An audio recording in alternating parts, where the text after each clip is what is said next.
Bonjour. Vous aimeriez bien vous aussi manger des sandwichs pas bons, pleurer durant 1 heure de RER bondé, suer comme un chauve dans des couloirs surpeuplés, bref, vous aimeriez bien aller à Japan Expo. Pauvre fou. Mais alors que faire durant vos heures supplémentaires? Bienvenue en temps perdu. Nom de Dieu, mais ça serait-il donc pas l'avant-dernière de cette merveilleuse émission? Ah bah si. 6 ans de bons et pas forcément loyaux services pour sauver le PIB français. N'empêche, mine de rien, 6 ans, à raison de 4 jeux en moyenne par émission, ça fait presque 1000 petites merveilles vidéoludiques chroniquées. Et ça, c'est pas rien. Et en plus, on aura quasiment tout vu de la scène indé de le web. Oui, enfin, presque. Pardon? Non, parce que bon, t'es gentil, mais des jeux et des bons, t'en auras quand même raté une bonne pelletée aussi.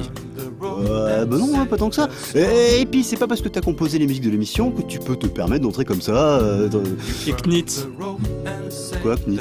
t'en as parlé? Non, parce que c'est juste le jeu indé incontournable de la toile quand même. Et ça a quand même au moins 6 ans dans les pattes. Ouais, mais c'est pas pareil. Et puis, de toute façon, j'avais pas le temps. Ouais, enfin, t'avais la flemme quoi, comme à chaque fois qu'il faut jouer plus de 10 minutes. Un peu. Mais vas-y, toi, si t'es si fort. Ah ouais, ok.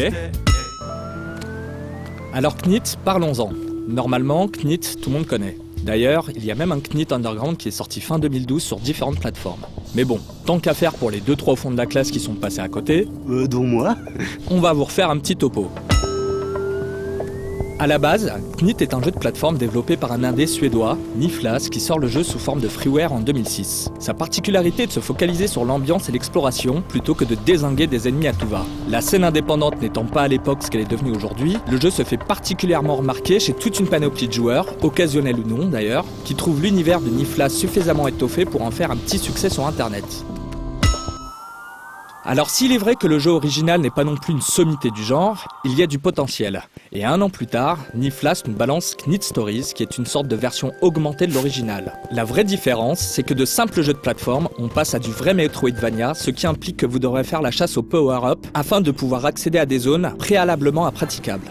La vraie qualité de Knit Stories, comme on l'a déjà dit, c'est son univers. Du pixel art simple, mais toujours dans le ton, et des musiques d'ambiance qui viennent lui donner une petite touche atmosphérique, ma foi, fort sympathique. On pourrait même dire qu'il y a un petit côté poétique qui se cache derrière Knit Stories, ce qui en ferait un jeu dont la grammaire se rapprocherait des Fumito Ueda, rien que ça, mais en version plutôt mini pocket. En plus d'être gratuit, Knit Stories est également open source, ce qui a permis par exemple à des petits malins de sortir une version pour Nintendo DS. Oui monsieur, mais pas que. Un éditeur de niveau est également disponible, et l'interface a été spécialement conçu pour pouvoir installer facilement les niveaux créés par les fans eux-mêmes. On peut retrouver ces niveaux directement sur le forum officiel. Bon, alors on va pas se mentir, seule une poignée d'entre eux valent réellement le détour, mais en classant les topics par nombre de vues par exemple, on a directement accès aux contenus les plus populaires, et on peut dire que, virtuellement, il y a de quoi s'amuser pour un bon moment.